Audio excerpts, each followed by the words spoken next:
এজন্য মেহেরবানি করে আমাদের বোনরা যারা এমন কোন কাজ করবেন না যেটা স্বামীর মেজাজকে খিটখিটে করে দেয়, কারণ আল্লাহ তাআলা আপনাদেরকে তৈরি করেছে লিতাসকুনু ইলাইহা, স্বামী আপনার কাছে গেলেই যেন তার হৃদয়টা প্রশান্ত হয়ে যায়, ঠিক কি না? অনেক স্ত্রী আছে না জেনে না বুঝে স্বামীর সাথে এমন খিটখিটে মেজাজ দেখায় যেটা স্বামীর জন্য মেনে নেওয়া কষ্টকর। আমি একটা জরিপে পড়েছি, পৃথিবীর অনেক স্বামী স্ত্রীর কারণে হার্ট অ্যাটাক করে মারা যায়।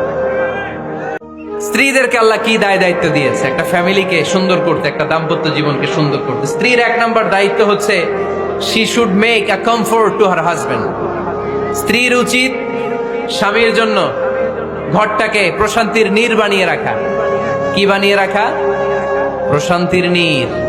স্ত্রী হওয়া উচিত এমন যাকে দেখলে স্বামীর চোখ জুড়ায়, স্বামীর প্রাণ জুড়িয়ে যায়, স্বামীর হৃদয়টা ঠান্ডা হয়ে যায়, ঠিক কিনা?